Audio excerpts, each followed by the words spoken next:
সম্মানিত সাংবাদিক বন্ধুগণ, আজকের দিনটি একটা ঐতিহাসিক দিন। আজকের দিনটি একটি ঐতিহাসিক দিন এজন্য যে শেখ হাসিনা তার রাষ্ট্রীয় এবং দলীয় বাহিনী নিয়ে দেশব্যাপী দীর্ঘ 15 বছর ধরে গুম, খুন এবং হত্যাকাণ্ড চালিয়েছে এবং গত জুলাই গণঅভ্যুত্থানের সময় শিক্ষার্থীদেরকে হত্যা করা, আগুনে পুড়িয়ে মারা, ক্রস ফায়ার দেওয়া, গুম করে নেওয়া এবং যে সকল রেকর্ড ফাঁস হয়েছে আপনারা দেখেছেন, সবকিছু প্রমাণ সাপেক্ষে প্রমাণ পেয়ে স্পেসিফিক কয়েকটা অভিযোগের ভিত্তিতে সবগুলো হত্যাকাণ্ডের বিচার আজকে হয় নাই, শুধুমাত্র কিছু হত্যাকাণ্ডের বিচার আজকে হয়েছে। আজকের বিচারের মধ্য দিয়ে শেখ হাসিনা এবং সাথে আরো একজনের যে ফাঁসির রায় ঘোষণা হয়েছে, এতে আমাদের শহীদ পরিবার কিছুটা খুশি হলেও আমাদের আরো অসংখ্য মামলা যেগুলো এখনো পেন্ডিং রয়ে গেছে, অথচ এই ইন্টারিম গভর্নমেন্ট দীর্ঘ সময় পার হয়ে গেছে, যেখানে প্রায় মামলাগুলো মোটামুটি লেভেলে থাকা উচিত ছিল, সেখানে আজকে আমরা অনেকদিন পরে হলেও একটা মামলার রায় পেয়েছি। আজকে একটা রায় পাওয়ার মধ্য দিয়ে আমরা অন্তত এইটুকু খুশি যে বাংলাদেশের রাজনীতিবিদদের জন্য একটা শিক্ষার দিন, শিক্ষা নেওয়ার দিন, যে কেউ ক্ষমতা পেলেই, কেউ সবকিছু পেলে তার মতো করে করতে পারবে, ফেসিবাদ হয়ে উঠতে পারবে এবং ফেসিবাদ হয়ে উঠবে যে তারপরে যদি চূড়ান্ত পরিণতি হয়, সেটা একটা শিক্ষা নেওয়ার দিন। আজকে ডাকসুর জায়গা থেকে আজকে আমরা এখানে আসছিলাম এবং আমরা পুরো রায় শুনেছি। আমাদের দিক থেকে আমাদের ফিডব্যাক আমাদের বিপি জানাবেন। আমরা প্রাথমিকভাবে যে রায় ঘোষণা হয়েছে সেই রায়ে, শেখ হাসিনার ফাঁসির রায়ে আমরা সন্তুষ্ট। বাংলাদেশের ইতিহাসে একটি ঐতিহাসিক দিন।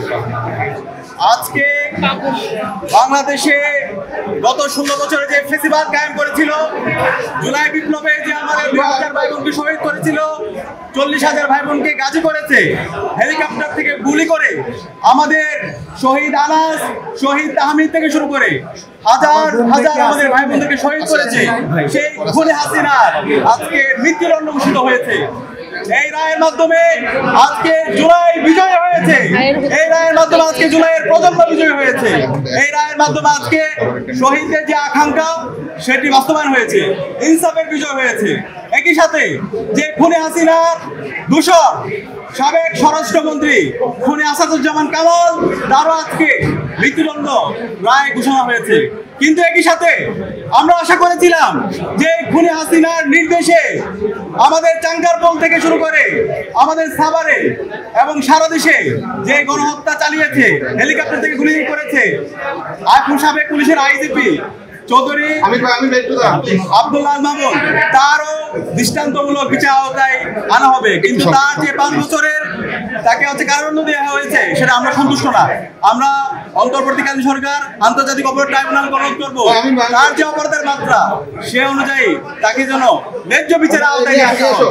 একই সাথে আমরা ডাকসুর পক্ষ থেকে বলতে চাই, এই খুনে হাসিনা এবং তার সকল দূষকদের, তারা বিগত 16 বছরে যত ফেসিবাদ কায়েম করেছে, যত গণহত্যা হত্যা করেছে, এই প্রত্যেকটা হত্যাকাণ্ডের বিচারে স্বাধীন বাংলাদেশে হতে হবে।